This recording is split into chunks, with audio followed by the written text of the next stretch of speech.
finally at long last played the DLC from the DioField Chronicle, which was also fucking brutal.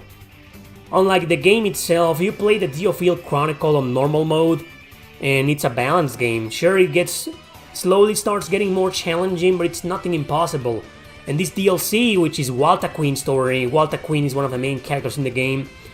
This DLC came out this year, I think, and wow, it's fucking hard, man, but I managed, and I beat it, and I loved it. But I was a little bit disappointed in terms of story, because, super small spoiler alert, it's not about Waltaquin after the game's events, or after the plot twist. No, it's before all of that. So story-wise, it was kind of like, yes, I learned a little bit more about her, but that's it. I mean, I wish it could have been the story after the plot twist or after the game's main story, you know. That would have been more interesting, like some kind of small sequel to it, like what The Answer did for Persona 3.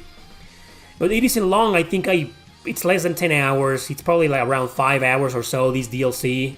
Probably less. 3 hours maybe. Yeah, 3 hours definitely. And I do recommend that if you like the DioField Chronicles, this DLC is completely free. All you have to do is boot the game up again, and it'll automatically install. And you can play it's like 4 or 5 missions and a bunch of stupidly impossible side quests that I gave up on. I died way too many times, even on casual mode. But the main story, stick to normal mode, and you can beat it in like 3 hours. Very recommended. I like the DioField Chronicle. And it didn't disappoint. It's the same game, gameplay-wise. The same. I mean, nothing was improved. Same battle mechanics. And if you like the DioField Chronicle and you also like Waltaquin, I mean, you need to play it, because, I mean, it's fan service for Waltaquin fans.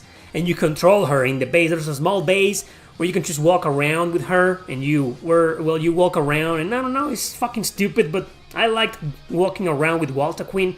Wish she could have been the true main character of the game, but maybe not really, because Andreas is a very interesting main character, main protagonist, unusual main character in a JRPG, not about the power of friendship, not the charismatic teenage saving the world or fighting God. No, I mean, Andreas, the main character, he's a pretty interesting character, but Waltaquin is a fantastic female co-protagonist. So this game is fan service, but it's fan service done right, and the missions are freaking brutal, but this is an overly addictive game, at least for me personally, so I do strongly recommend this free DLC from the DioField Chronicle. And it's not even a DLC, like I said, it's more like an update. You don't need to manually go into the PlayStation Store or the Switch Store and download the DLC. It automatically updates. It's just something the developers added to the game. Thank you, Lancarse and Square Enix, for doing that. I really enjoy this story arc, but in terms of story, it kind of disappointed me a little bit. But yeah, super strongly recommended this update.